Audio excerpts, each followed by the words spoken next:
Mogaetso dumelang go ya le dumelisang ke morwa Matlaopane ke nne wa ga Modiampula ke le amogela mo Gospel Chats with Neo. Thank you for subscribing to us and for choosing us.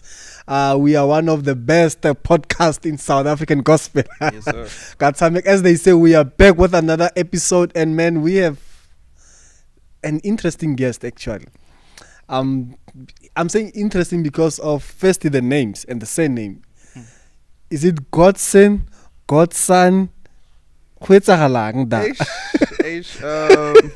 everyone. It's an honor to be here. Yeah. The spelling is Godson. Yeah. Pronunciation is Godson. That's just the difference. But it's still Godson. Godson Zek. Is that your only name? And I have a native name. I have an Igbo name, which means the peace of God. That's Igbo name? Igbo. Udo Chuku. Udo. Is that your name? That's my name. Are you a South African? No. Why are you looking at me like that? What do I not look African enough, sir? How I put now? Why are you shocked? Where are you from? Officially, I am definitely born in Nigeria. Then I moved here in 2004. You have a citizenship. You're a South African. How, guys? I'm still Nigerian. How, guys? You can't. You have a citizenship. Yes, so I can say I am both ways. Okay, let's go back to you coming back to South Africa. Mm-hmm. You came with your parents. I'd like to believe that. I came with my mom. Only. My dad was already here. Okay. Yeah. And how was the transition now? But now. Guys, I'm sorry, I'm not being xenophobic or what. No. I'm very interested in this, and this is my first time giving a yellow bone in Nigeria. No, you did not. You did not. We are main. Guys. I would like to explain this. Officially, we are not only dark, guys. We are light skinned. We are short. We are tall. We're skinny. We're chubby. We're everything. We have different flavors. You can't say that. No, but you're not the first person to say this. You're not the second. You're not the third. Yeah. Every time people meet me, I'm like, you're Nigerian. Like how? When are you Nigerian? I'm like, yeah, like full-blooded. They're like, maybe your dad, your mom is colored. I'm like, no. And it's even worse now with my daughter. My daughter's like pale. For real? Like, my daughter is pale. My daughter is very yellow. Like, the mom gets asked all the time, is the father colored? And she's like, he's Nigerian. She's like, it's even worse. So it does happen. You're not the first. Mm-hmm. So coming here, I think I was still young. You didn't have much choice. You don't have a choice when you're that age. And Nigerian parents don't care if you are ready emotionally, physically. But it was actually one of the most, I really thank God for that move. Because at a time like that, as a growing person, you need both parents. You know, so it was good to finally reunite with my father and we become one family again. And how was the transition personally to you now, and also growing up in a foreign land? It was a bit challenging in the beginning because, number one, the language. I had that typical, my brother, how are you doing? You know, so how far are they? How are they? You know, it was. You know, the honest truth is that there was a part that was hard. Was in the classroom. I didn't want to talk because every time I spoke, the whole class died. Like, they were finished. Like, so because of that transition was a bit hard that very moment. But other than that, I was just excited to be in a country that is so beautiful. Like South Africa is. I'm not saying Nigeria is ugly, but when you get here, you just look up. You're like, yeah, there's a difference. Yeah, for me that was great. And you are a PK. I'm a PK. You know, I'm gonna say this. It's very rare to see a PK who's married. Are you married to one wife? Aibo. What's happening here? What's PK is coming. No, my brother, PKs. What, we don't marry? Nah, you don't marry. Guys, you see, this stereotype needs to stop, guys. I know that being a PK, people have this belief that we are. My chat is that we expect you to be in a certain way, and in most cases they go the different direction. It's the pressure. Yeah, there's the pressure, but I am married with definitely one wife. Yeah. No one, please. No, I'm glad to hear that. There's only one, please. And Kids? 2 at this moment. Oh no, we think that the Lord say we must multiply. I'm not done. We're just Jesus. I think the last number has to be 4. Yeah. At this rate. I know that beside you being a PK or a singer, you are also an engineer. Yes, sir. Do you do it professionally, or it's just something that you had a passion about it? Growing up, I wanted to be a pilot. My mom said no. Like, what if something happens? Where do we find? Yeah. So I began. Then I went into engineering. I loved it. I studied it, finished everything, have my degree in engineering. Then I left mechanical engineering for teaching. So I don't do engineering anymore. I'm just now a pure teacher at this rate. Yeah. Pure teacher. I'm a full-time teacher. And what I've noticed is that most of the African teachers, they do either math or science. How did you know? Actually, yes, math. I was taught math and physics. The best. I feel like the best maths and physics teachers. I think is how they groom us. I was about to ask, like, how do you guys get groomed in that sector or department? Our parents, they tell you, like, you can't come to your father. Like, there's maybe 4 careers that your father takes seriously: engineering, law, medicine. Everything else to Nigerian parents, it's not a career. That is entertainment. Are you for real? I promise you. Like, if you're not a lawyer, if you're not a doctor, if you're not an engineer, if you're not medicine, see, anything else, like you come with your teaching. You can't come home and say, I want to be a videographer. Your father is like, what is that?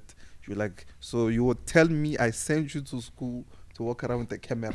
You see, so they don't allow you to basics. I think it's because of that. Then we are stuck with those subjects. Yeah, that's why maths. Okay, physics, it makes sense. But then how was your upbringing as a child in South Africa compared to when you were still in Nigeria? Because now it's 2 different places, 2 different cultures, and there's a lot that we can say, like, okay, we differ a lot here. The only difference was the food, but the culture, the discipline. Yeah, it's the same. In that house, whether you are overseas or wherever you are, my father still kept the same discipline and expectation. And mind you, before then, we haven't been together for like, I think 6-7 years, because my dad is more of a missionary. So it was a bit hard. Like, my dad would scream at me and I was not used to it.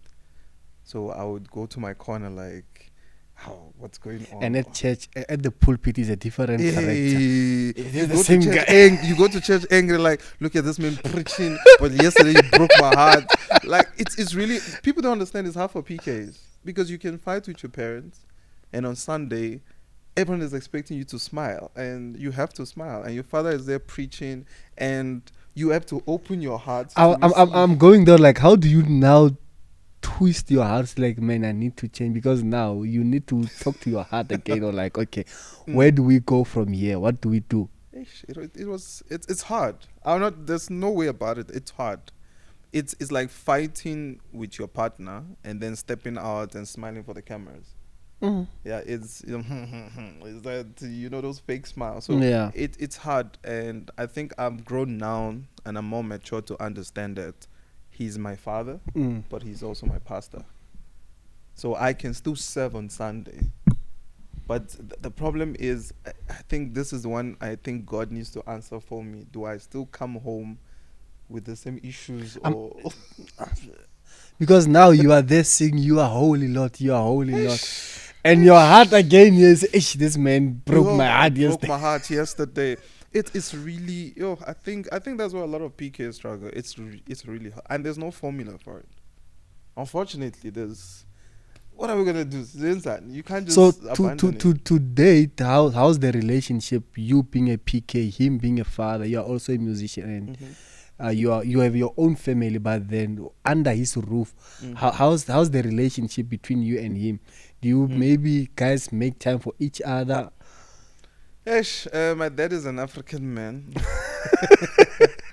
I think that explains it all. No, it says a lot. It says a lot. I think we are very much alike. My dad and I. We're very much alike in the sense of discipline. Whatever he was trying to instill in me, I think he can testify and say, no, he took it, he got it. So we talk when it's necessary. It's necessary. Yeah, I told you he's an African man. There's no. But in your heart, you have never felt neglected, because missionaries are always traveling. I did. Of course I did. There's no way I wasn't. I felt neglected. And it's like I said, the older you get, the more you start understanding that he had to do what he had to do. God called him for this. Is this you growing spiritually or just growing all of the above? Or I think it's all of the above. Because at some point growing up and you see everyone with their parents, their dad and all of that, and your dad is not around. You kind of ask questions like, how? What's happening? And then when you reunite with your father, it's not immediately there's no spark. It's a, hi dad, how are you? Good. There's no conversation. Yeah. So slowly you start to adjust. So at some point you are going to feel neglected. Like if I was to travel now and leave my daughter for like 3 years, and she's going to be like, how? Where's this man? What's happening? I can't call you. I can't talk to you. Have you ever doubted that he loves you? Yo, no, yo. Yo, I think, yo, this is a hard one. Yo, I'm trying to also pick my words wisely because I'm going home to my dad. I can't say I've doubted, but I can say it didn't feel like love. But remember, as a kid, if you don't get your way, you don't feel loved. If I want a chocolate right now and he says no, of course I'll be like, how? Can't you? What's the problem? So same. So I think it's just like every other child. But one thing certain that I know is that man loves me. That man loves me the way Jesus loves his bride. Yeah. Yeah, he loves me. So now, how do you now move from engineering to teaching now to music? Oh, it's because like, how do this thing link? That's the thing, they don't link. They are literally opposite. I remember when I was telling my friends, I'm like, bro, I'm leaving engineering, I'm going to teaching. He's like, what? First of all, the paycheck is opposite. Like, I want to say this, and I want to say this out there. Teachers deserve to be the highest paid people. Yeah. They make everyone. Even though they work for 5 days and they work for few hours, they do. Continue. Why are you hating on our? So when I decided to move, I did engineering, then I volunteered at a school to teach computers, while waiting for a call up. Yeah. From there, I fell in love with it, and I was like, oh, okay, I want to pursue this. And so my dad is like, so what do you want to do? I'm like, I want to study teaching. So instead of doing a postgrad, which is you have a degree in engineering, this man said to me, you need to start from the bottom. Because I want you to know every single basics. Thing. Yes. From the basics. It's like I want you to know the basics, everything about teaching. This after you've given him the mechanical engineering certificate. I have a mechanical certificate. It's on the table. Yeah. And he encouraged it, and he's like, yeah, I think you should do it. And that's how today I'm still a teacher. Is this something that you love, or? I love it with every part of me. My kids would tell you that this one loves teaching. My classroom is like this. It's chilled. It's maths. You can't be aggressive. If you're aggressive, you get it wrong. Relax. If the answer is 2, it's 2. You can't change it. You can't. Maths is a beautiful subject. How do you now influence your faith into the kids? Because you have different kids there with different beliefs. I think the good news is that I work in a Christian school. Oh. So it makes it easy. Because I believe if you're bringing your child to a Christian school, you know what to expect. I mean, there have been some cases where people went to this school with their staff and all of that, and the parents were crying, saying the teachers are doing 1, 2, 3. Yeah, it's not a Christian school. It was a Christian school. Then no. The thing is, actually, there are people that still practice different beliefs. Yeah. And still, I've noticed something. If a person is not other religion, they just assume they're Christians. I mean, like they say, my God and my I thank my God and my ancestors. Yeah, I'm also there. Like, really. Do you realize that we are all ancestors? It's just a matter of time. Yeah. And whatever I cannot sow for my generation coming, I don't think in death I can do anything for you. Because that's what I'm going to teach my kids. Look, when I die, this is where it ends. Whatever I did not leave, don't come looking for it. You can't get lotto numbers There's from nothing me. I can do for you from the grave. I am not even there anymore. I am gone to be with him, and that's it. Okay, so now you went from mechanic to teaching. Mm-hmm. The music, how does it come? Where does it start? Okay, growing up, I've always known that I would be a minister of the gospel. I used to have these dreams every birthday. Like, I kid you not, like every birthday. There's a dream, I'm standing, I'm singing, I am preaching the word. Most people say I'm going to be a pastor one day. I'm like, when that time comes, when the hour comes, I don't believe because you're a PK. Because you are prepared. The calling is there. No, I don't believe like because you're a PK. Yeah. No. If when God says to me, son, singing, God bless you, I'm happy with what you have done thus far. Now I want you to start preaching the word more. Then definitely I will. So I've always known that. And so in our church, we usually have this 3 days fasting.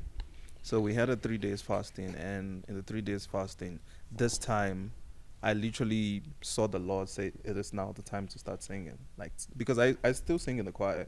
So it's time to get out there. You wouldn't believe it, like, in that 3 days fasting, for some reason, I started writing.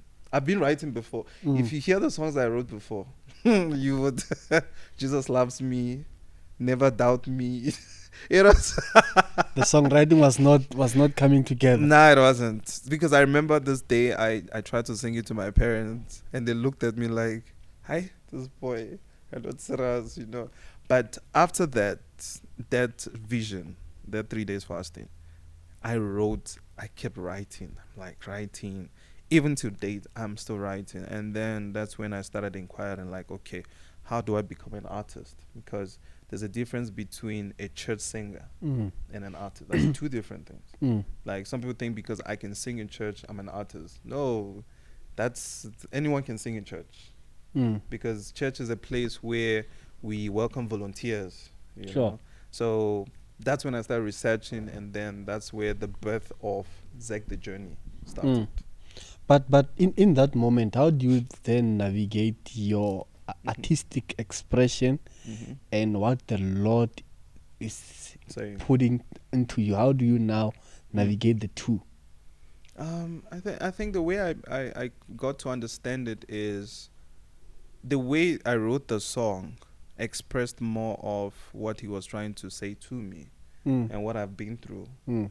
And the artistic part is, I think the artistic part is not just the writing, it's the producing. So that's when, like I said, I started researching. Now, when you start researching, then you start seeing, how do people write songs? There was even a time I was actually checking, how do people write songs? Like, and I wanted to know. That's when I started learning rhymes and this and that, you know. I thank God for YouTube. YouTube That's was the best university that you can go to. There's a lot of graduates from there. Shout out. You know. Yeah, that's how I started. And how has it been going for you so far as the music minister? What are the challenges? Because I'm assuming that you are an independent artist. Yes, sir. Yeah. The challenges is the sponsorship part, obviously. Anyone to tell you is the sponsorship. I think where I am today now as an artist, it's one place I've always prayed to be. I'm one person that don't follow the crowd. I move at my pace. Your own pace? Yes. Okay. So now I feel like I'm content with the pace I'm moving. I don't know if you get what I'm saying. I get you. So I get you. I know that with the things of God, you put in the work, and the Lord will do the rest. So that's where we are right now. And are you satisfied because now we have this big pool in South Africa? Mhm. I mean, your sound. Where are you at with it? How are you trying to penetrate the market? Am I satisfied? Oh, I'm content. As I think the dream of every artist is to be as big as you can, like a butterfly, as much as you can fly. I would say I'm content. I think in due time, in due season, things will open up more. I think when people start hearing, I think it's actually now I'm actually starting to define my sound, and that's one thing my producer has been trying to teach me. Is like, you need to define your sound. Yeah. Every artist has their sound. Yeah. So the thing is, if you don't have a particular sound, you are like a headless chicken. You go in here, there. Like, some people are known as worshippers. So when they do praise, people are like, amen, thank you, sir. Can you now do worship for us? And if you're a praise leader and you're doing worship, the amen, we are waiting for you. When you finish, you'll meet us here. So I think that's just how it works with people. But also, like, for me, the sound, it's not more of the tempo of the song, if I may put it that way, but then how you package your music or your song. Those bridges, those whatever, is it traditional, contemporary? Where do you see yourself fitting in? Because South African market, it's a bit difficult market to penetrate, if I may put it that way. You think so? I think so. Most of us will relate more to what we understand, we can speak, and what we know.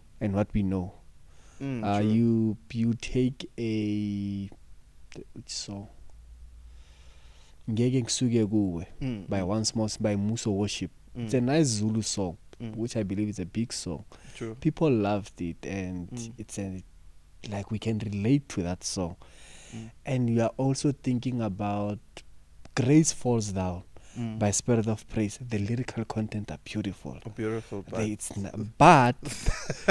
not received well. No, it's not received well. I think it's like what you're saying is absolutely the truth. South African song, like I noticed one thing I noticed about the sound is more of hymns. Yeah. If you're doing hymn songs, you're sharp. But also, you shouldn't put your mind into, I want to have a hit song. Definitely. No, you're not to do that as an artist. You're to create and let it be. Yeah, let the song do the things. Yeah, let the song do it. If not, you force things. And you start creating lines that don't make sense, because like what I'm trying to say is like what my producer says, define your sound. Stay with your sound. I remember when can we name drop? Feel free. I remember when Dr. Dumi came out. Yeah. Like when I played it first time for our worship team. They're like, who's this American artist? Like, I was like, guys, are you not current? What's happening? They're like, no, like our mama. They're like, right, I'm lost without you. Hey, he's a very nice Utoni McClarkin-Law. I'm like, no, it's Dr. Dumi. Sure. But even when I said Dr. Dumi, they were not thinking Dumi like Dumi. Yeah. They're thinking someone from, I'm like, no, he's from here, and this is a beautiful song. Can you believe it? It took a while for them to adjust to that. Them to adjust. Right now, whatever he released, they're in love with it. So it's one of those things. Just stick to what you're doing, and in due season, it will definitely be fruitful. There's this, I'm not sure if it's a belief or what, that the Nigerians, they pray a lot more than us. I know. Do you mean artists or Jay? No, like the Christians, that side. It's like it's way too different. No, we pray, eh? Hey, man. No, you know the thing with us, we pray about everything and against everything. Like a person can just wake up in the morning, see a cockroach on the floor. They have come for me. Take out the Bible. Stuff. So I think it's just who we are. We can pray for everything, and we're very aggressive when we pray. Like, but before you continue, I'm now thinking back in the days We used to watch these American movies, Yeah. and man, the witchcraft there. The American or the Nigerian one? Nigerians actually. The Nollywood. Is it the Nollywood? Guys, guys, don't believe everything you watch. It's not like that. You know, if you follow that, you will never step into Nigeria because it paints a picture of.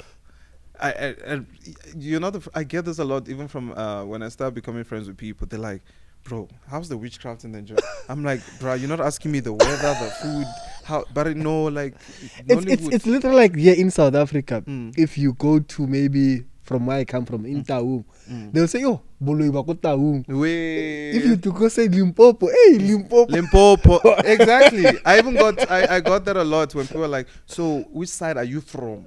I'm like, "What do you mean which side am I from?" It's like, no, like, are you from the Igbos or the Yorubas? So every time I'm like, okay, the Igbo side, people are like, yeah, those ones that their mothers are wicked. Good luck on getting married. I'm like, why are you speaking about my future, Jay? Because people just have this, and it's because of the movies, definitely. And look, I can't run away from it. It's where I'm from, you know. But just all I have to do is when people meet me, they tend to get to know me, and then they're like, oh, okay, you know what? I'm beginning to like embrace your culture. You know, Nigeria have a beautiful culture. It's a beautiful country with beautiful people. I'm just gonna talk about this. I think it's Pastor Victoria and also Orenzi. Yes, and Pastor Nate. They've been doing quite a lot of things. True. And especially in the Christian community, where we have seen them they filling up the stadiums and all of that. How what's that saying to you as an artist or as a minister? Anything is possible, but I think the one thing I noticed about our artists is Nigerians support music. Like if you are doing anything and they really like you, like you can sell out your tickets in basically days. So the thing with us is that I feel like people don't even ask like, who are you hosting? Who's your guest artist? Yeah. No, if they like you, my man, someone will just say to you like, hey, I heard you're having a program. Can I please bless you with XYZ? You know, and that's what Nigerians do. They do that. They support financially because they're support of. I love what you're doing, my brother. Keep doing it. God bless you. Keep going. And then there's a support of like, so how much is this costing? And then you say to the person, maybe this is 5 rand. And then the person's like, okay, you know what? I don't have 5 rand. Can you please manage this 10 rand? That's how Nigerians are. And then even you'll be like, don't worry, I'll manage. You know that the budget was 5 rand, but the person give you 10 rand. You're like, I will manage it. And we are actually very grateful, you know, for such people. Do you guys like open doors for one another there? I think that's the difference between there and here. Like, if you're an artist in Nigeria, what I've noticed is that they actually support one another. They uplift one another, which is something I don't see a lot here. We don't do collaborations here. Yeah, it's no, like we don't. Yeah, we don't. It's a norm. It's us. Yeah, like you also seen this thing. If you don't belong into a certain How circle. do you know this one? If you don't belong in a certain circle, like you won't penetrate here and there. Yeah, because I see it. You see it and smile. I've also noticed that the Nigerian artists they are also doing their own thing together there, where they are supporting one. I'm not saying it's wrong, but then we need to be one. True. We need to unite, because if we are not gonna be united, we will still have these small groups. Yeah. And honestly, they're not gonna grow our music. True, because it's not gonna go beyond the borders of the southern region. And I think also big of a challenge is perhaps the language. Like language barriers will always be an issue. Yeah, if you notice one thing about Nigerians, when we write songs, we write an English song, then we put maybe our language somewhere, and then that, I don't want to say weird sound, but then that then we come back to the English. You see, yeah. we give you the language that everyone can identify with, and then we throw in our language, our culture somewhere. We come back. So, but the difference is basically from the beginning to the end of the song, it's a different language altogether. and it's a tongue twister. But one song that I know that is universal everywhere right now is by Sulimasang, Wahamba Nathi. Oh yeah, sure. Well, that I've seen white people lose Who's their this? mind. He was also singing it at the Maverick tour.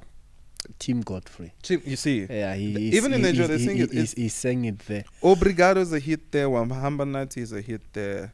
But I wouldn't say Wahamba Nathi, it's his song actually. I don't want us to give him the credit if we are not sure Okay. about the Okay. Let us know. Whoever wrote the Yes. song, God bless you. Please don't be angry with us. Because there's also a story about Alpha and Omega. Who wrote Alpha and Omega? Because I don't know the original artist. From my findings, is there's a brother here in South Africa called Lucky Radebe. Are you serious? Yes. What? Apparently, he's the person who. It's just the issue was that back in the days he couldn't submit True. to Samra and all of that. That's as far as I know. That is an international song. He could be eating a lot with royalties. Yo, But then let's. shame. Sorry, Brad. So I think it's also something that you see. That's when I started learning the music. It's some of the things I started learning. Like you need to register your song and all. Because Tina, you think you just come out, you go on, you just sing it, and just like that. I think everyone, like, even me, when we started all of this, you thought this is just camera, lights on, everything. Action. But behind the camera, you see a lot of things. Yeah, a lot of How? work. My brother, is this you?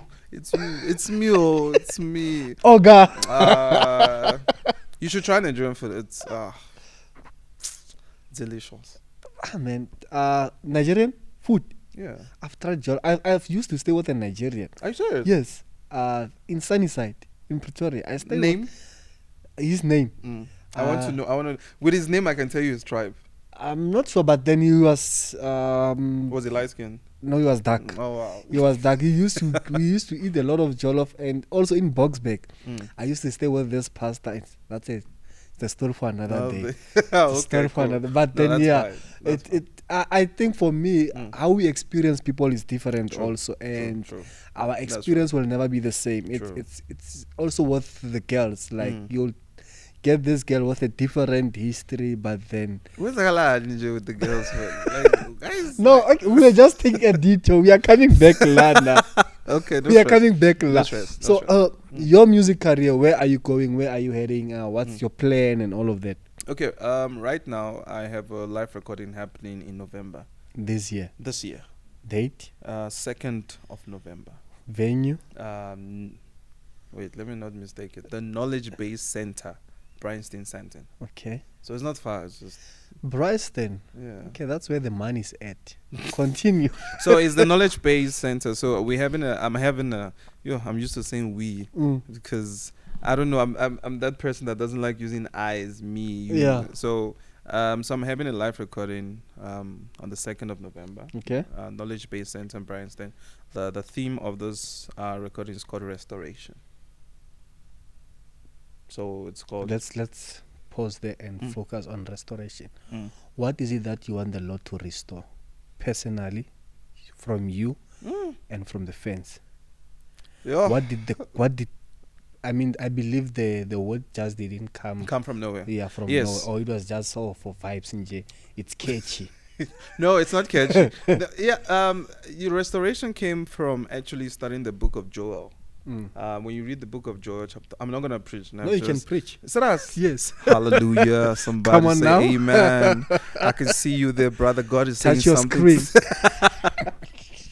So restoration came from the book of Joel. When you read chapter 1, basically the worst of the worst happened. Like there was a lot of loss that happened. People lost a lot. The Bible says that the locust ate. The other ones came and ate. Just ate. They were just Destruction. And when you come to chapter 2, you see a lot of restoration. There was a point where God says, no, man, these are my people. I can't let them perish like this.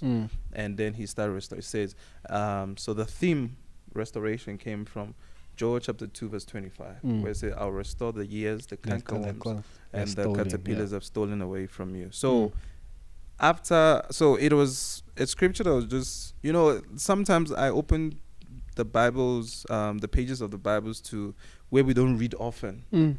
You know, like right now, if you tell someone open to the book of Zechariah, they're like, hey, Ecclesians, what's that? what is that? Sinje, First Where can I Peter. find it? Yeah, you know, First John. They're like, We are which always John? looking for that when the time is right. Yeah, I have a lot I to know.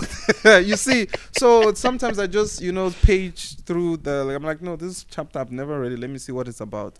And then God was just telling me at that moment that, you know what, a lot has happened since the COVID. We've lost a lot. Some people lost their jobs. Some people have not even recovered from money they lost. I knew a couple of people that lost their cars because they were not able to pay for it, and there was no funding for it. I know people that separated with their partner because for some reason COVID brought the worst out of people, you know. So now God is saying to me, it's been basically 4 years since this happened, and the marriage that were destroyed there, it's a lot. It's a lot, you know. Kids, some people lost their parents, their families.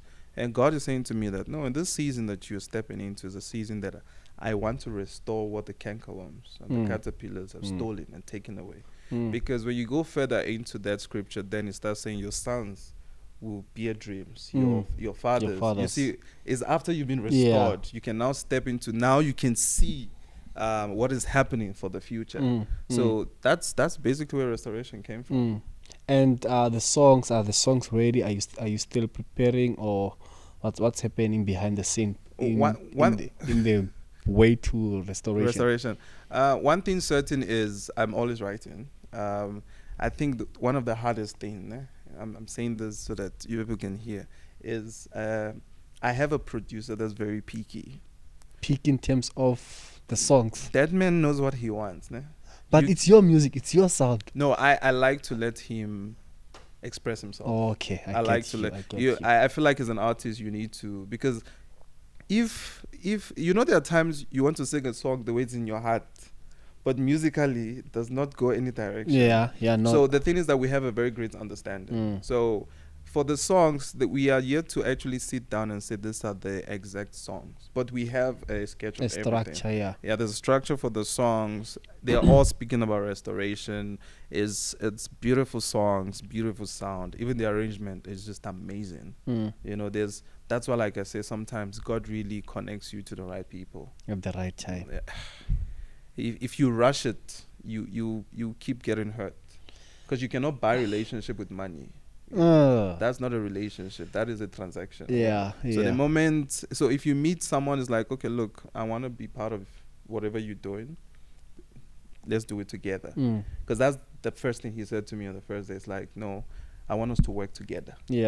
Everyone I've been going to be like, so how much? How much do you have on the table right now? And yeah, so it's a journey. And is it your first live recording? Third. First one I did it alone. Second one I did it with some group of friends. This one I'm one man. And from the first and the second, how was it to now where you are saying, okay, this is the direct? Because now you also always have to think about how it's supposed to sound.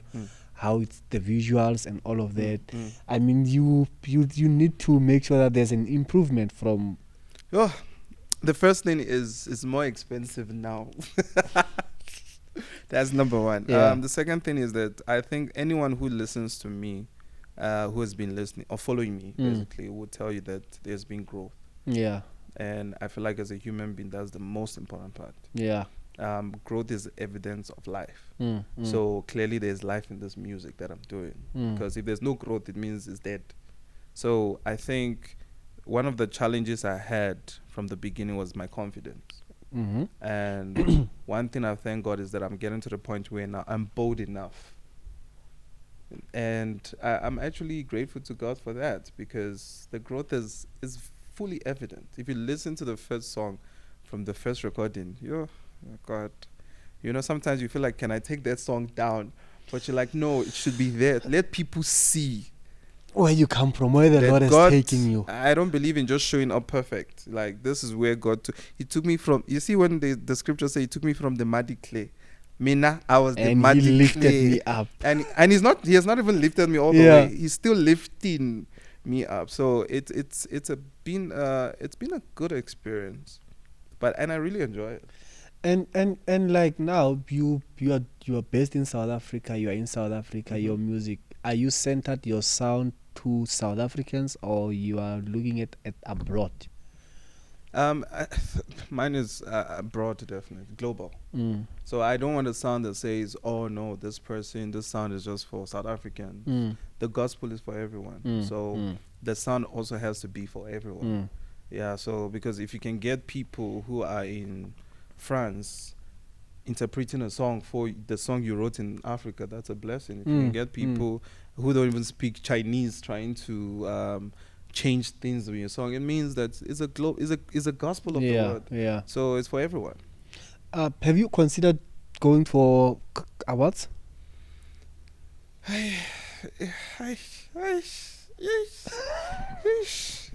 You know the problem with these awards, ne? Sure. Is, yeah, when sometimes someone wins, then you look at the person and who they won over, and you have question marks. Then I haven't, but Okay, what are your thoughts about the awards? Let's start there. no. The thing is, no, guys, Mina, guys, I think, yo, now, yo, you put me in hot water, eh? Like, oh, you hear now? No, you know the thing with the awards is, I think the merit for me as a gospel artist is not on earth. It's questionable. Like the merit about the awards, you are questioning it. Like, is this worth it? That's the word. Thank you very much. Yeah, so it's maybe in due season when I think I'm ready. But as a brand, don't you think it can grow your brand? It can. It surely can. I think. I mean, like also like you are thinking about the airplays, radio, and all of that. Even if they want money and yeah. No, I think the thing with it is like I always say, it's about life is step at a time. When the time comes to put myself out there, I have a team I work with. Yeah. So if they're like, okay, you know what, maybe it's time for us to step into getting awards and getting sponsorships from here and there, then sharp. But until then, I'm still working on myself. So I don't want to be heartbroken. You know, nominated for 17 awards and zero out of 17. Yeah. I'm a teacher, guys. That's not a failure. It's better you are not present. And your kids will laugh at you. Yo. Guys, my kids don't hold back, eh? Like, and then say, what happened? So you didn't win once, just one. I know. So no. When the time comes. No, when the time comes. And are the tickets available for? Definitely. Tickets are for your recording? Yeah, definitely. 300. Where can they get them? I posted the poster for the recording on my socials. So there's a barcode on the ticket. Okay, they scan it. You scan it. It leads you to getting your ticket. Tickets even gets delivered to you. So you are not using the outlets that are common. No, not yet. I've not made it that far. There are levels to this things. I'm thinking about, is it because now the percentage that they take? No, it's not even about them. I feel like I'm in grade 3 of music. It's my 3rd live recording. But still, there are people that when I think for this one we just wanted a personal interaction with who's getting the ticket, because I don't want a situation we're avoiding actually the situation whereby it's a sold out ticket. But on the day, it's like it's okay, so we wanted to hand out. What's the capacity that maybe you are trusting the Lord for? I'm trusting the Lord for 400 people, because you see this is where the growth is. My first live recording was about, I think, 70 people. Probably just your friends and your family. It was a gathering. Yo, shots fired, Papa. Yo. Yeah, you can call it that, friends and family. It was like about 70. I think it was 100, but I don't think I even made it 100. So that was the first one. Second one was about, I think it was about 200 people. So now it's about 400. So you see, I'm growing. Yeah, growing. Yeah. So I don't want a situation from 200, 1.5. And I guess also this is where it brings your SWOT analysis as an artist. Like, where is your strength? What can you do? Where you do? Yeah. No, I pretty get where you are going. And man, I think Marai gathering. Bye. Yo, home sale. home Second of, sale. Yo, it was a home sale.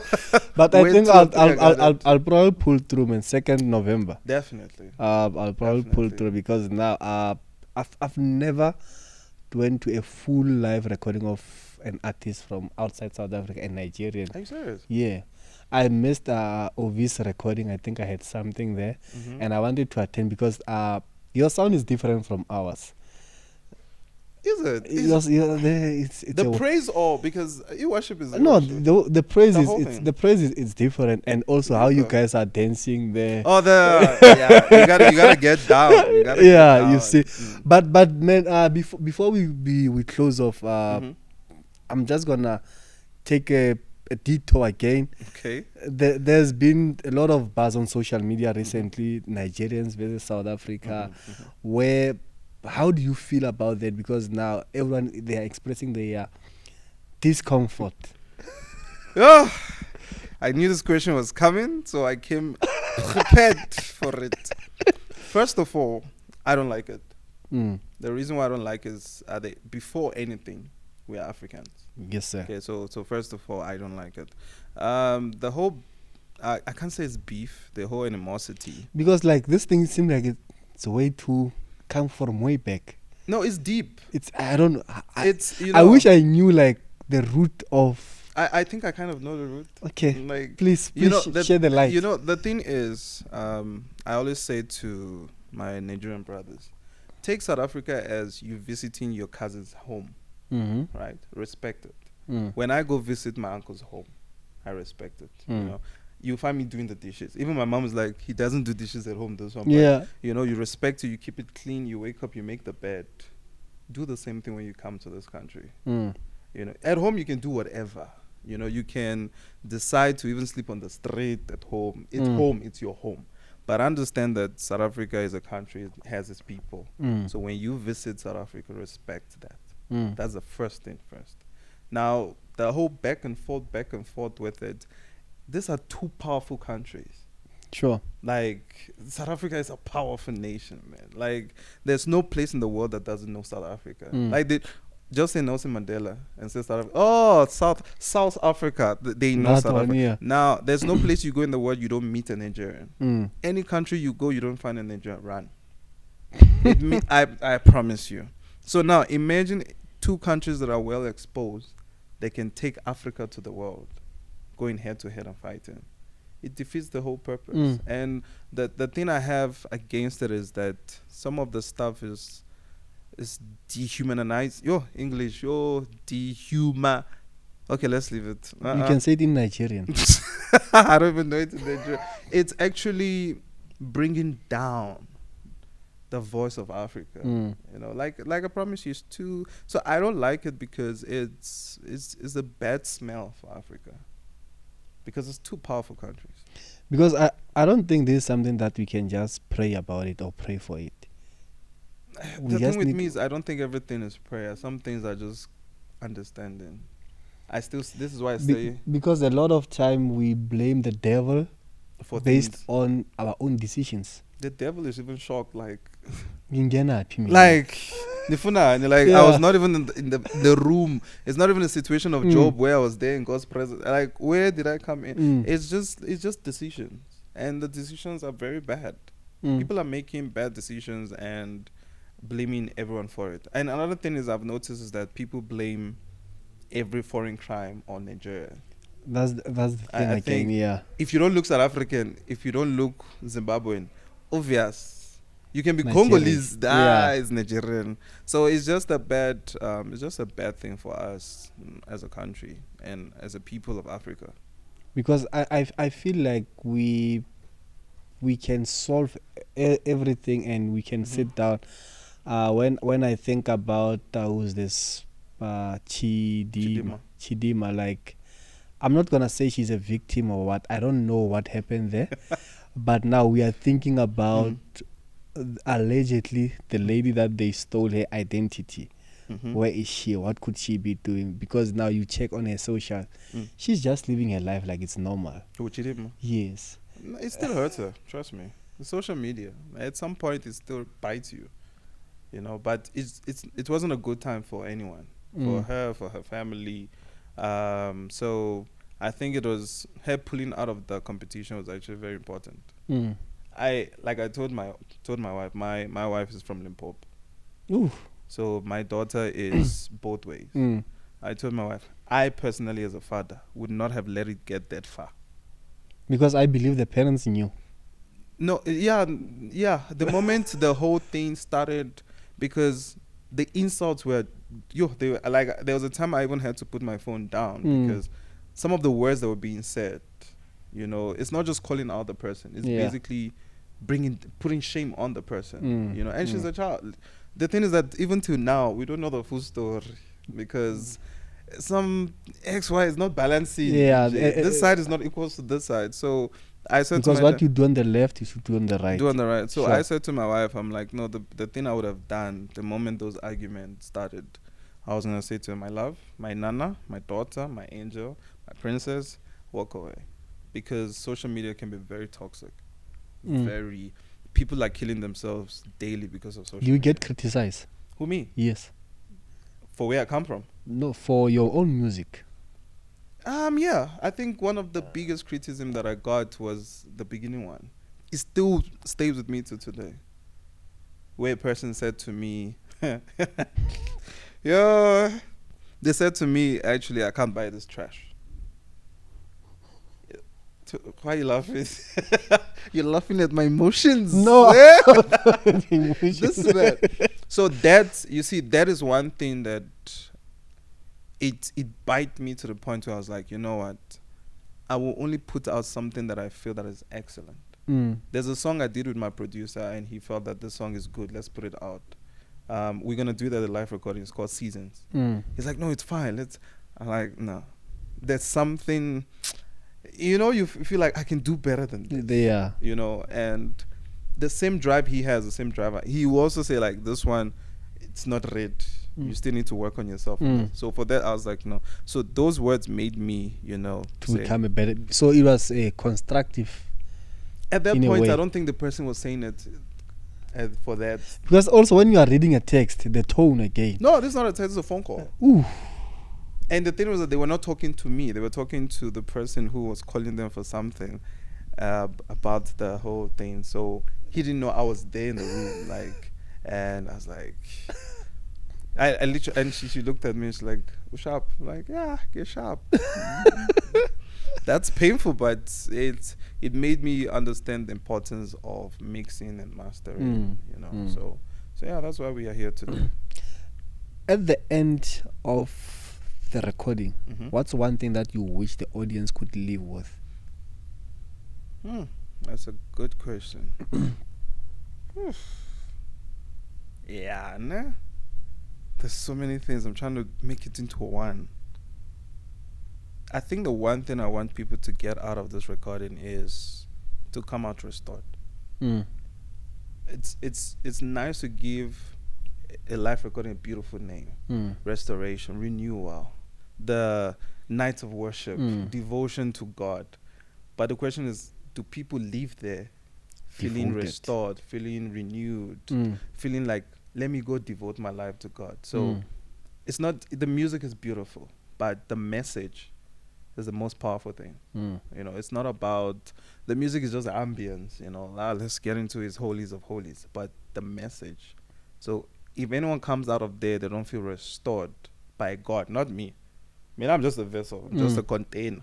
If they don't come out there feeling restored, two things. It's either it's us or it's you.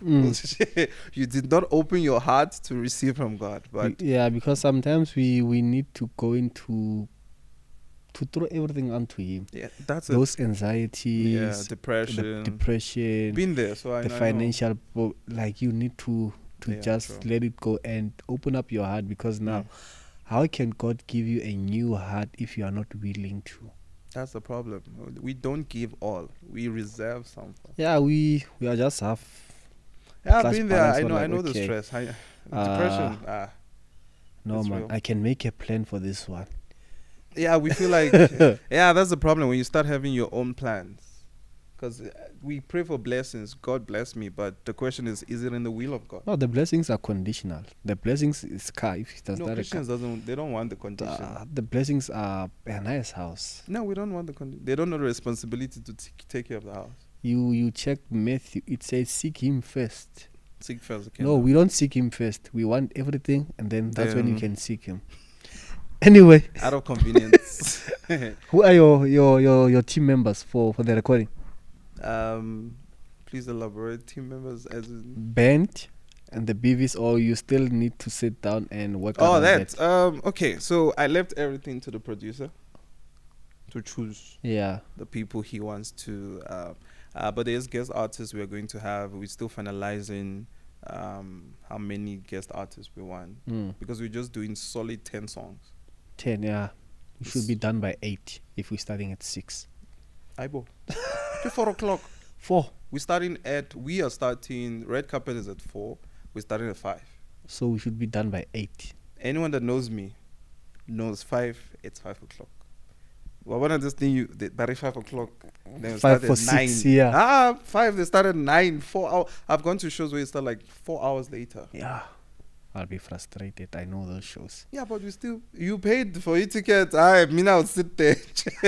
No, the thing is I go to this thing and you still enjoy yourself. So the band, I think the MD, he's going to choose the right people he wants to work with. The thing is that he's quite specific.